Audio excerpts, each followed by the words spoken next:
पति से कुछ नहीं हो पाता था तो पड़ोस वाले किराएदार ने गुफा का द्वार खोला और मजा दिया।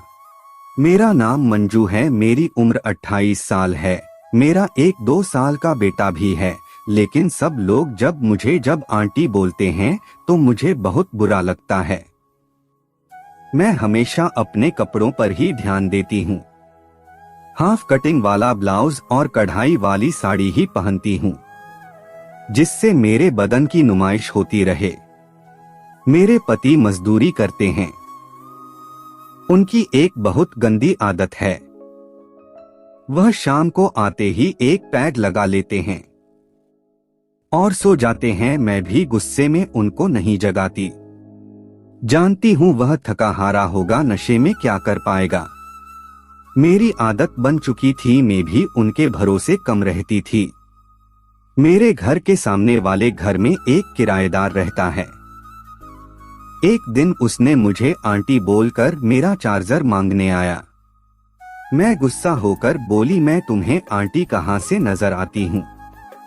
तो वह मुस्कुराया, बोला ठीक है, अब नहीं बोलूंगा।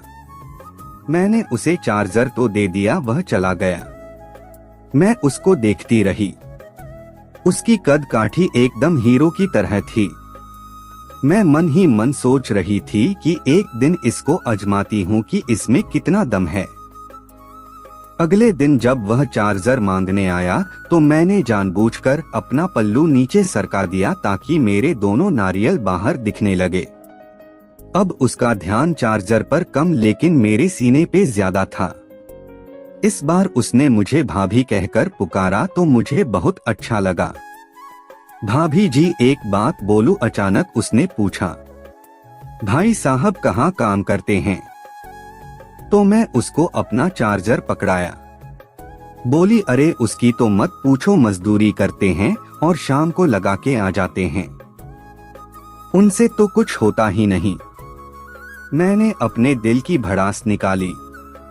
शायद वह मेरी इन बातों पर ज्यादा गौर कर रहा था। मैं समझा, नहीं भाभी जी, उनसे क्या नहीं हो पाता है। उसने तो जैसे पॉइंट ही पकड़ लिया था। मैंने एक निगाह उसके बदन पर डाली। वो जैसे मेरी फैमिली के बारे में ज्यादा जानना चाह रहा था। मैं समझ गई वह मेरे में इंटरेस्ट ले रहा है, क्योंकि उसकी निगाहें बार बार मेरी बाहों पर जा रही थी। तुम रोज रोज चार्जर मांगने आते हो, अपना खरीद क्यों नहीं लेते? मैं मजाकिया ढंग से बोली।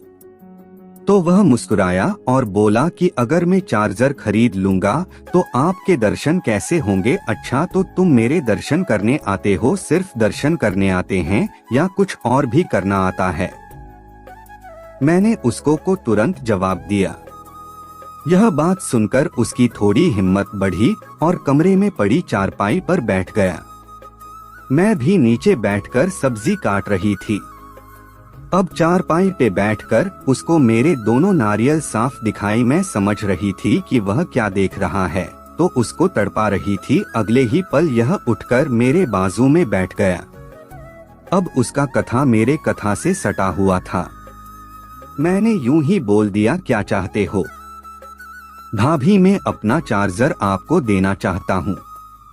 मुझे बड़ी हंसी आई। अपने हथियार को चार्जर बता रहा था।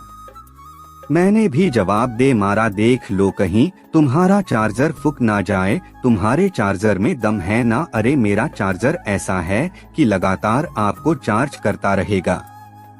वह भी बात के बात मार रहा था। मुझे इम्प्रेस करने में वह कोई कमी नहीं छोड़ रहा था। ठीक है, जब टाइम मिलेगा तो देख लेंगे कितना दम है तुम्हारे चार्जर में। अच्छा भाभी जी बोलकर वह मुस्कुराया। क्योंकि अभी दिन का समय था इसीलिए वह ज्यादा हरकत नहीं कर पा रहा था। मुझे भी पता था कि मेरे पति आने वाले हैं, इसीलिए मैं उसको ज्यादा छेड़ नहीं रही थी। वह समझ गया था कि अभी उसकी दाल नहीं गलने वाली है, इसीलिए अच्छा अभी मैं चलता हूँ बोलकर जाने लगा। वो निकल गया तो मैंने सब्जी टेबल पर रखी। इतने में मेरे पति आ गए। उनका तो रोज का काम था, आते ही खा कर सो जाना। लेकिन आज मुझे नींद नहीं आ रही थी। मैं बार बार सोच रही थी कि उसे कैसे बुलाऊं और किस तरह बुलाऊं। अब मेरा टेम्परेचर बढ़ रहा था। उसकी चिकनी चुपड़ी बातों को सुनकर मेरा अंग अंग फड़क रहा था। मैंने सोचा कि पति को बोलती हूँ, शायद वह जग जाए तो उनसे कुछ कर लूं। लेकिन वह तो जगने का नाम ही नहीं ले रहे थे। मैं तड़प कर सो गई। सुबह होते ही पतिदेव ड्यूटी पर चले गए। आज मैं तो उसका इंतजार कर रही थी। मैंने अपना फोन रात में ही चार्ज कर लिया था ताकि चार्जर उसको दे सकूं। करीब 11 बजे के आसपास वह आ धमका। आज मैं तैयार थी। मैंने ब्लाउज की जगह टी शर्ट पहन ली थी और नीचे नीले रंग का सलवार पहना था। टी शर्ट पहनने के कारण मेरे नारियल एक दूसरे में टकरा रहे थे। आज वह आते ही मेरी चारपाई पर बैठ गया, जैसे वह कोई मेहमान हो। मैं आज उसके साथ हम बिस्तर होने के लिए तड़प रही थी। लेकिन आज मैं नीचे नहीं बैठी, मैं भी चारपाई पर कोने पर बैठ गई। अचानक उसने अपना हाथ मेरे बाजू पर रख दिया। भाभी जी, आज तो आपने अजीब कपड़े पहने हैं। सिर्फ कपड़े ही देखोगे या कुछ और भी? मैं उसको मुस्कुराते हुए बोली तो उसकी हिम्मत जैसे आसमान पर पहुंच गई। अब तो उसका बायां हाथ मेरे कमर पर था और उसका दूसरा हाथ जैसे कर झट से गेट की कुंडी लगा दी और उससे लिपट गई। वह भी अजीब खिलाड़ी था। उसने अपना रिमोट मेरे हाथ में पकड़ा दिया। उसका रिमोट तो बहुत बड़ा था।